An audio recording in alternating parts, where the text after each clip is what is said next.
I'm too lazy and unfit to push the boundaries of physical endurance, so I prefer to push other boundaries instead, such as curiosity and stupidity. One of my biggest adventures has been my attempt to visit various places around the world with the word mullet in their name. It's an adventure born of a fascination with the hideous 1980s haircut, and frankly, with nothing else better to do with my holidays, I've decided it's something to do to keep me out of trouble. I've visited 7 countries on the mullet trail, and taking in 14 places called mullet, such as this one in Australia. And they've always shared a certain remoteness and quietness and bleakness. This place is in New Zealand, for example. New Zealand was a real highlight of my mullet hunting adventures. The 5 mullets I visited were pretty much out of the way. They were in quite beautiful, quiet, sedate places, and I really enjoyed exploring New Zealand's sense of wilderness. And one of the highlights of the country was here, that Farewell Spit on the north end of the South Island and home to Mullet Channel. Mullet Channel was pretty typical for the mullets. Not many people live there. It was quite a remote place, hard to get to.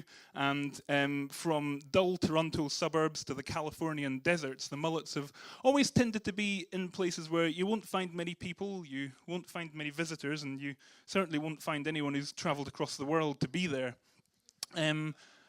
But I have found in these places, although they're not necessarily classically beautiful, although they're not necessarily the most famous or scenic places, they do have their own quiet beauty, which is very haunting and very compelling. And I've found that it's drawn me to such places off the beaten track, and also made me realize that you don't necessarily have to go very far. You don't have to go to the other side of the world to find these sorts of places.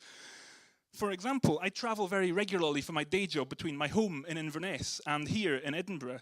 I know the line ever so well. I've done it for years, and I've become rather complacent and bored to it, and I realized I didn't know anything about the places I was traveling to, or traveling through rather. So I decided to do something about it, and I took a week off work and I traveled the entire line, stopping at all 23 stations between Inverness and Edinburgh Waverley. I spent a couple of hours in each one. I wandered around, I explored, and I finally got a chance to find out what these places were like that previously I would just pass through without really paying any attention to. It was a really enlightening journey. It took me to some of the most famous and beautiful parts of Scotland, and I hope you don't need me to tell you where this is. But what really excited me about this trip was the fact that these were places I knew nothing about, yet I was passing through them all the time. They were right under my nose.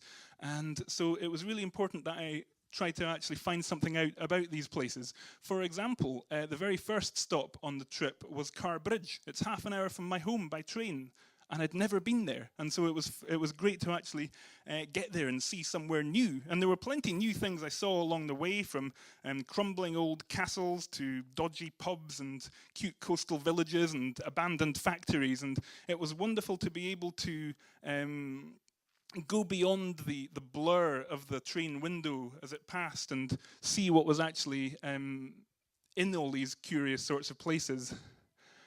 It was a real voyage of discovery. There were a few surprises along the way. When I got off at Dalgety Bay, my heart sank at the endless stretch of dull suburbia that was before me. But yet, in amongst it all, was this abandoned chapel, kind of haunting and eerie. And if you can have a sense of wonder and mystery in Dalgety Bay, then you can have it anywhere. Now, there were upsides, primarily the amount of exercise I got. I didn't quite realize how much walking I would do, stopping for 2 hours at each station, doing maybe 5 stations a day. I realized I'd probably done about 10 miles walk for 6 days solid. I was absolutely shattered at the end of it, but I'd lost a lot of weight and I had a pretty good suntan. There were, however, downsides. 2 hours on a quiet, dull Wednesday morning in Ladybank is something I never, ever want to repeat. And to be honest, I don't think I'll be in a hurry to go back to South Gyle either.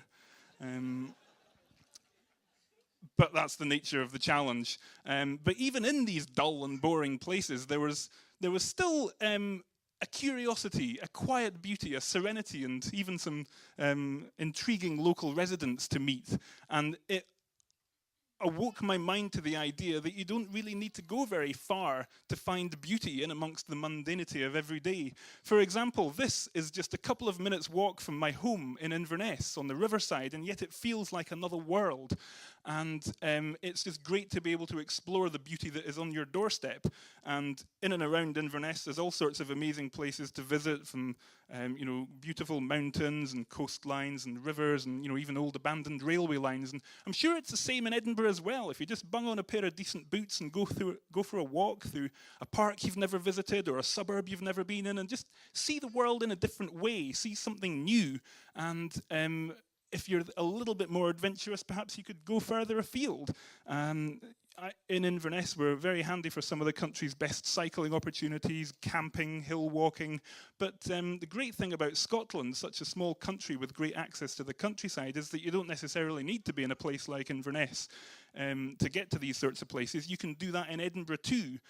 So there's all sorts of wonderful locations, very accessible from our cities. You don't have to go to the other side of the world in search of places called mullet to have an adventure, because frankly that would be a bit weird. Instead, you could make the most of what's on your doorstep and see Scotland at its best, and see some of the best places here that there are to explore. And in some, I suppose, I've really realized on my adventures that there is beauty and serenity in amongst the mundane and the everyday. We come across everyday things every day, and so that means adventure is right under your nose. So all you need to do is just have a big long sniff, take a look around, and have fun. Thank you.